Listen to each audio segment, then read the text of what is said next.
In today's episode, we are talking all things San Francisco. And while we did this trip without kids, a lot of the activities that we did could certainly be done with kids as well. Thanks for tuning in.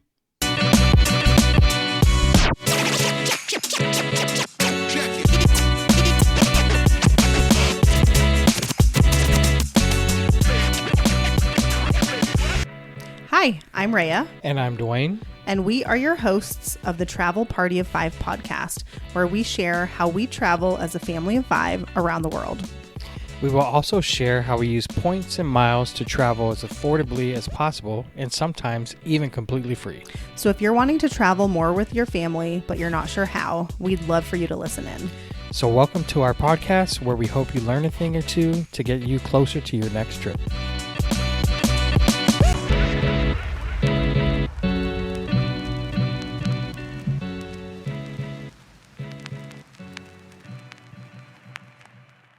Hello, and welcome back to Travel Party of Five podcast. Yes, welcome back. Thank you so much for tuning in. We appreciate it. If you have been enjoying our episodes so far, would love it if you would hit that subscribe button and or leave a review or both. We would really appreciate it. Yep. Today we are going to talk all things San Francisco.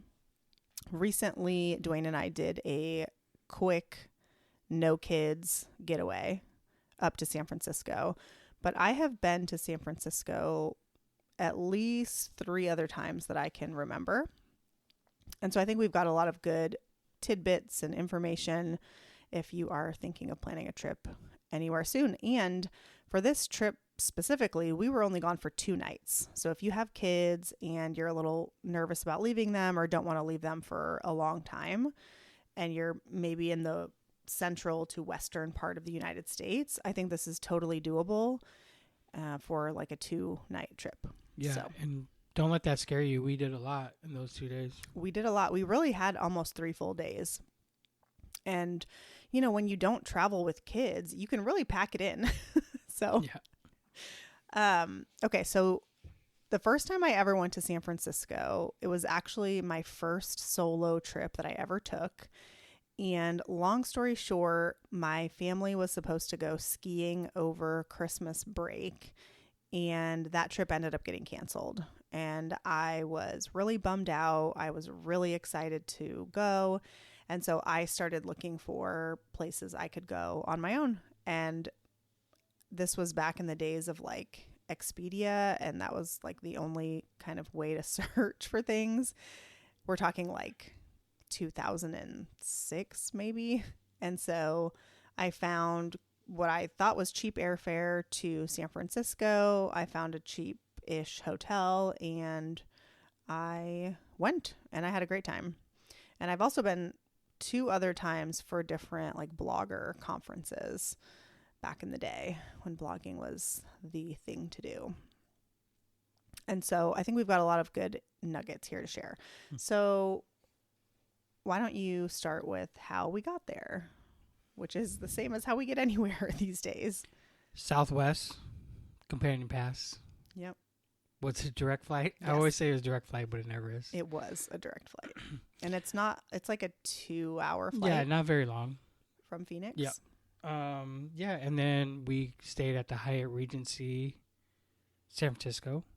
Yes. So that is right across from the ferry building, and it's a category 5 Hyatt, which means you can book that for 20,000 points a night. And is there 2 Hyatt Regencies? I think there is another one. Yes. But this is it's called the Hyatt Regency San Francisco, and it is directly across from the ferry building when you look. And we actually had a view of the ferry building and the Bay Bridge from our room. Really nice view. It was nice. And there's also a Phil's Coffee in the lobby, or not in the lobby, but like in the bottom of the building that the hotel is in. Yeah. And if you listened before, you know, Rhea's coffee is Phil's. We like Phil's Coffee when we go to California. The other hotel that we considered staying at, but just logistically didn't work out for this trip, is Hotel Kabuki. That is in Japantown. It is also a Hyatt, and in a lot of the Hyatt groups, that is one of the most highly recommended hotels for San Francisco. That is also a category 5. So you can also book that for 20,000 points a night. And so if we hadn't been able to stay at the Hyatt Regency, we would have stayed at the Hotel Kabuki. It looks very cute and has a lot of character versus like a Hyatt Regency, which is kind of, I don't know, basic or plain, would you say? Yeah. I mean, don't get me wrong. They're nice hotels. Yeah. They're just like the Hotel Kabuki has like kind of like a Japanese type theme. So we flew over in the morning and we landed around maybe a little bit before lunchtime. Yeah. And so we really love clam chowder. And so we landed, checked in, put our stuff away. Yep. And we went out to get some lunch, and our plan was to get some clam chowder. But we went to this place that is like, it's really popular. It's the Boudin Bakery, really popular for sourdough. And it's kind of a chain. But we figured, when in San Francisco, you know? Yeah. And it was close to the hotel, walking distance. Yeah, we just walked there. Yeah. It was not good. Yes, the clam chowder was not good, but I also got a sandwich. The sandwich wasn't bad. Yeah. It was just really clammy, like really fishy. Yeah. And we didn't like it. So I didn't eat it. And then we walked to the ferry building. And I must say, the ferry building, you could probably eat breakfast, lunch, dinner there for a couple of nights and be happy. They had a plethora of choices. Yes. Lots of vendors. We ended up getting empanadas, and I thought I couldn't remember the name, but I was looking back through my pictures, and I actually have a picture of the bag. So it was called, I think, El Porteño, and they were very good. Yeah, super good. And we also got breakfast from the ferry building one day too, like coffee and pastries. Yeah, like I said, I mean, ferry building offered a lot of different. It's really fun to walk through. They have a farmer's market there, I think, on the weekends. Yeah. And yeah. So why don't we start with, since we're on the topic of food, why don't we just chat a little bit about the restaurants that we ate at? Yeah. So the Fog Harbor Fish House at the Fisherman's Wharf, we ate there. Yep. That was our first dinner Friday night. Yeah. So for context, we flew over on a Friday morning and we flew back on a Sunday night. So we really had almost 3 days. We had most of the day Friday, all day Saturday, and a good part of the day Sunday. And yeah, so we ate at the Fog Harbor Fish House. This is at Fisherman's Wharf, which I think you already said. I put that we were celebrating our anniversary, which wasn't exactly true, but they did give us a really nice corner table where you could overlook the bay. Yep. And it was a beautiful view. Yeah. Food was good too. Yep. I think I had scallops. We also tried some clam chowder from there, and it was better. Yeah, it just doesn't beat the Seattle clam chowder that we had. Yeah. We're still measuring everything against that. We need to do a Seattle episode. Yep. From Fisherman's Wharf, it's super touristy, but like, you know, you can see the seals, and there is a bunch of restaurants and shops. Yeah. And it was super windy when we were there too. Oh yeah. Like, yes. Like really, really windy. Like you couldn't take a video without hearing all the wind. Yeah. It was pretty crazy. Okay. So we also ate at 2 restaurants in North Beach. So we ate at Trattoria Contadina, which is Italian. North Beach is kind of like the Italian, almost like a Little Italy. And that food was very good. Very good. Very small place. It was small. Definitely have to make a reservation. Yes, we had a reservation. The service was really good. Yeah. When I made the reservation, I again put that we were celebrating our anniversary, and they brought us complimentary champagne. Yeah. And I didn't mention it when we checked in. So yeah, the guy was great. And I had the weirdest feeling when we were in there that we were in like New York, and I cannot explain it, but it was just so weird. Like I literally had to remind myself, like, I am in California right now. I know that's so strange. Yeah. And then the other place we ate at in North Beach is a pizza place. You actually didn't eat there. I got this to go on the plane because we were really full, but we had ordered this pizza from, what is that company called? It'll come to me. So we ordered it during COVID, and there is an online kind of store where you can order food from different restaurants around the country. And so we ordered this pizza, a couple of them, during COVID, and it was incredibly expensive. Like, I think it was $100 for 2 pizzas. Like, it wasn't cheap, but we couldn't leave our house and we couldn't travel. And so I was willing to give it a try. And the pizzas were very good. Yeah, very good. So we ate there, got a pizza to go. I brought it on the plane. The security at the airport everyone wanted the pizza. Yeah, and like she said, I couldn't eat because we had eaten so much prior to that. One of the other restaurants we went to was City View Restaurant to get dim sum, and this was in Chinatown, correct? Yes, it was. Yeah, Chinatown, and probably some of the best Chinese food I've had in a long time. It was so good. So good. So good. We had to wait quite a while, but it was definitely worth the wait. Would highly recommend for sure. It's called Goldbelly. The restaurant or the place where you can order different like meals or pizzas or I think you can order like cakes and stuff. It's called Goldbelly. Yes. Sorry, I had to look that up because it was bugging me. Anyways, yes, City View Restaurant. I mean, it was incredibly delicious. We will absolutely go back there. When I went to San Francisco the first time when I was by myself, you know what? It was 2008. You know how I know that? Because I have the guidebook that I bought and like used. And in this guidebook, it was like Frommer's or something. I found a dim sum restaurant and I was going to go there, and I thought I could walk. And I walked for like 45 minutes probably, and I seemed to be no closer. And finally I hailed a cab, and I took a cab. Like, I gave the address. Obviously before Google Maps. It was, yeah. There was no Apple Maps, no nothing. And this cab ride was like another 10 or 15 minutes in the car. So I basically never would have made it. And it was an incredibly good restaurant, though. It was a little bit fancy. It was a little awkward because I was there alone, but party of one. It was delicious. And because of that, I knew that we had to get dim sum when we went back. Yeah. So City View Restaurant did not disappoint. So good. All right. So, yeah, I mean, that was pretty much the restaurants and the food we ate. Now we're going to get into the activities we did.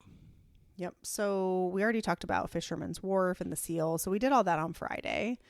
And then Saturday, I had booked us a tour to go to Muir Woods. So Muir Woods is maybe an hour and a half or so outside of San Francisco. And it is like the giant redwoods. And when I had been in San Francisco the first time, I was supposed to do this tour. And then there was an incredibly bad storm and it got canceled. And this was like the worst storm they had in 10 years, according to the news. I mean, is the Muir Woods that far out, or it took us that long because we were on the tour? I feel like that's pretty far. Maybe it's not. Yeah, maybe it's like an hour or less. I don't really know. Yeah, you want to talk a little bit about the tour? Yeah, so we did a tour, Dylan's tour. We actually had Dylan as our tour guide. I don't know if he does all the tours. I don't know if he has employees that do it, but he was actually very knowledgeable about the city. And he was well known throughout the city because it seemed like every red light we were at, he was yelling out the window to someone that he knew, which I thought was pretty cool. So yeah, our first stop was the Palace of Fine Art. If you haven't been there, highly recommend. Just the architecture was, stunning. It was cool. And so some of the places that you see, you just kind of drive by, but this was one where we got to get out and like walk through it. And it was neat to see. It was also really early in the morning, so there was hardly anyone there except us. Yeah. You also get to see the Golden Gate Bridge. You get to see what's called Billionaire's Row, which is like just these insanely expensive houses. And you get to drive by Mrs. Doubtfire's house, which that was kind of cool. You get to drive through Chinatown and North Beach, which we talked about is like Little Italy. And then you get to Muir Woods. And some of these things you see on the way there and some of them you see on the way back. But you get about an hour and a half in Muir Woods, would you say? Yeah, give or take. Like in the actual woods? Oh. Yeah. Yeah. I think that was about right. Yeah. I mean, it was definitely enough time to you hike through. You kind of hike in. It's an easy hike. It's not strenuous. Yeah. The trees are huge. It smells very mossy and green. What were you going to say? I was going to say fresh. Yeah, it smells very fresh. Yeah. And there's a little shop there. You can get souvenirs. Yeah, I mean, and these trees are huge and old. And yeah. So I think it's worth mentioning, too, that the admission to Muir Woods, which is a national park, is not included in the price of this tour. So I think the tour was around $250 total for both of us. And then there is a $15 admission fee into the park on top of that per person. Oh, really? I forget we had to pay something. Yeah. So and you pay when you get there. Like you just go up to the little window and you pay. But if you have kids with you, 15 and under are free. And this is totally something you could do with your kids for sure. Our kids would have loved it. We saw this like green slug it was something gross, but the kids would have really thought it was cool. So, yeah, I would definitely go there again. So, yeah, that was Muir Woods. Back to the Golden Gate Bridge. The day we took our tour, it's pretty cloudy, but the tour did stop at different places to get different views of the bridge. So hopefully the next time we go back, it's a clear day. Well, I mean, it was clearer later on in the day. I think it was just foggy because it was so early. But yeah, the tour was like 8 to 12, and I think it's just generally foggy in the mornings when you're so close to the coast. Okay, so once you leave Muir Woods, you head into Sausalito, and you're on your own for lunch. So you could obviously pack a lunch if you wanted to, but they give you a few different restaurant recommendations, and you just go and buy your own. And Sausalito is such a cool little town. It's on the water. It just felt like you weren't in San Francisco per se, but you felt like you were somewhere else, actually. Yeah, it's a super cute little town. And we got sandwiches, and I am not exaggerating when I tell you this is one of the best sandwiches I ever had in my life. And it was just a basic roast beef sandwich with cheese and like lettuce, tomato, mayonnaise. And it was so good. Do we remember what that place was called? No. I bet you I could, if I looked it up, I bet you yes. But off the top of my head, no. I want to say like Liberty something, but please hold. Again, there were so many choices you could go to, go and eat at this little town. We were only there for lunch, but if we went back to San Francisco, we'd definitely hit the spot up again. The town, anyway. Great views of was it the Golden Gate or the Bay Bridge? It was one of those bridges. I forget, but I don't know. I don't remember. It was definitely a cool little town.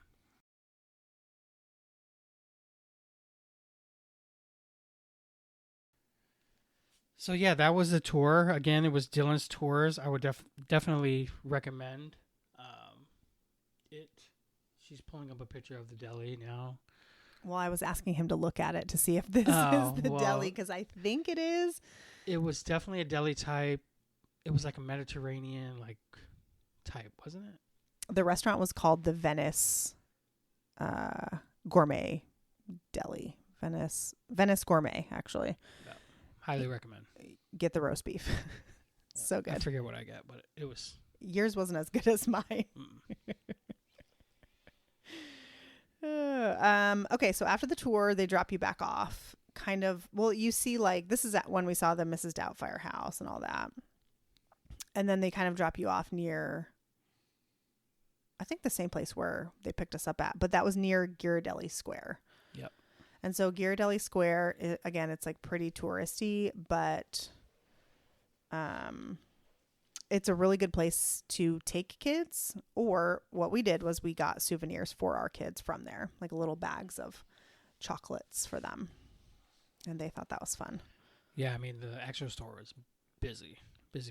Yeah, if you want ice cream, the line is pretty long, but we didn't want ice cream, so we didn't wait. And then we saw Lombard Street, which is like the super crazy, windy, crooked, street. We walked to get there. We walked to the top, and it was quite the hike. Oh, it was quite the hike. I wouldn't do that again.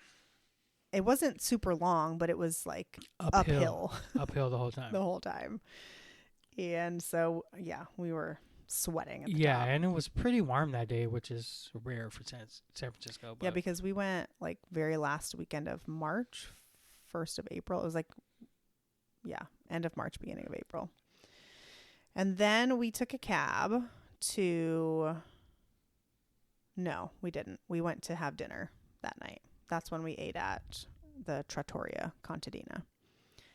And then our last day is when we did the dim sum, and we walked along the Embarcadero, which is where we saw all the cruise ships that were arriving. And that was kind of cool to see. Yeah, that was pretty cool. The cruise ships were huge. I mean, now cruise ships are like little cities. It's crazy. Yeah, but there was at least 3 ships, I think, arriving. So there was people getting off, and then there was people waiting to get on, and traffic. It was quite the sight. Yeah. And later that day, after we had dim sum for lunch, we took a cab to see the Painted Ladies. Yep. And if you don't know what the Painted Ladies are, they're just a bunch of... Think like the Full House. Yeah. It's like 4 old houses that have been restored. And I learned that there are more painted ladies in the city, and we saw some other ones on our tour. But these are the famous Painted Ladies. And there's a park right across the street, and the park was filled with all kinds of people. And then we also took a cab to Crissy Field because we wanted to get a view of the Golden Gate Bridge without the fog. Yeah, I mean, and there's a little beach there you can walk on. People were windsurfing and flying kites, and it was super windy. Yeah. And so it was good for that. And again, you could take kids on all these things if you're thinking of taking your kids to San Francisco. The other thing that I did on a previous trip was you can ride your bike across the Golden Gate Bridge. And so I did that. And then you can basically just take a ferry back. And that was also a really fun experience. And if you had older kids, you could totally do that too. And then didn't you go to Alcatraz as well? Oh, yes. So yes, I have been to Alcatraz, and you could add that on to the Muir Woods tour that we took, but we just opted not to do that because, one, it would have taken our whole day and we didn't have a lot of time, but also because I've been before. I think Alcatraz is definitely, if you've never been, you should go. It is very cool. It is fascinating. And there is like a little audio tour that I did, and I remember it being pretty good. So I would recommend that. I mean, obviously, if you're going to go on a tour like with a guide, that's probably better. But if you're cheap, there's an audio tour. And it was just really crazy. Oh, see. So you just pay for the audio tour and you just walk around with headphones? That is what I did. Yourself? Yeah. I don't know. Again, we're talking about like 2008. So I don't know if it's still that way, but that is what I did. So yeah, overall, San Francisco was a great time.